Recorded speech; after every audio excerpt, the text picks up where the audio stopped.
মই এটাই কথা কৈছো, গৌৰৱ গগৈ অলপ শুনি লওক, যে এই জিন্দগীত নহয় পিছৰ জিন্দগীটোত আপুনি নাম বদলাব নোৱাৰে। এই জিন্দগীটো নোৱাৰে, পিছৰ জিন্দগীটো নোৱাৰে। কংগ্ৰেছৰ দাদাগিৰি এতিয়া আৰু অসমত নচলিব। মই কংগ্ৰেছ পাৰ্টিৰ মানুহবিলাককো কম যে অসমীয়া মানুহক ৰঙা চকু দেখুৱাৰ দিন এতিয়া পাৰ হৈ গ'ল। কোনোবাই যদি অসমীয়া মানুহক ৰঙা চকু দেখুৱাই তাৰ চকু কাঢ়ি অনা হ'ব, কিন্তু আমি আৰু ৰঙা চকু সহ্য নকৰো। এদিন পাৰ হৈ গ'ল। এটা সত্ৰত আহিছিলো ফাকুৱাৰ দিনা। বুঢ়া সত্ৰীয়াই মোক ক'লে যে গোটেই অসমৰ মেডিকেল কলেজবিলাকৰ নাম তেজপুৰ, গুৱাহাটী, যোৰহাট, আমাৰ বৰপেটাৰ নামটো কিয় বৰপেটা মেডিকেল কলেজ নহয়? তেতিয়া মই ক'লো ঠিক আছে, মই গুৱাহাটীত গৈয়ে ফকৰুদ্দিন আলী আহমেদৰ মেডিকেল কলেজ নামটো কাটি মই বৰপেটা মেডিকেল কলেজ কৰি দিম। কিয় কৰি দিম? সত্ৰৰ বুঢ়া সত্ৰীয়াই কৈছে, ৰাইজে কৈছে, মইতো ৰাইজৰ কথা মতেহে চলিব লাগিব। গৈ পেলাই নামটো আমি বদলাই দিলো। কালি কংগ্ৰেছৰ সভাপতি গৌৰৱ গগৈ ক'ত মিটিং কৰিছে? মন্দিয়াত। এইবিলাক জেগাততো কৰিব নোৱাৰি। ক'ত মিটিং কৰিছে? মন্দিয়াত।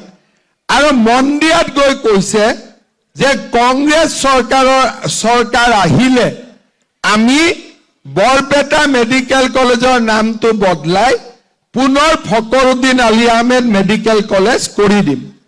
মই এটাই কথা কৈছো, গৌৰৱ গগৈ অলপ শুনি লওক, যে এই জিন্দগীত নহয় পিছৰ জিন্দগীটোত আপুনি নাম বদলাব নোৱাৰে। এই জিন্দগীটো নোৱাৰে, পিছৰ জিন্দগীটো নোৱাৰে। কংগ্ৰেছৰ দাদাগিৰি এতিয়া আৰু অসমত নচলিব। কংগ্ৰেছে কি কৰিলে? এটা এটাকৈ বাংলাদেশী আনি আনি আজি আমাৰ অসমখনক ধ্বংস কৰি দিলে।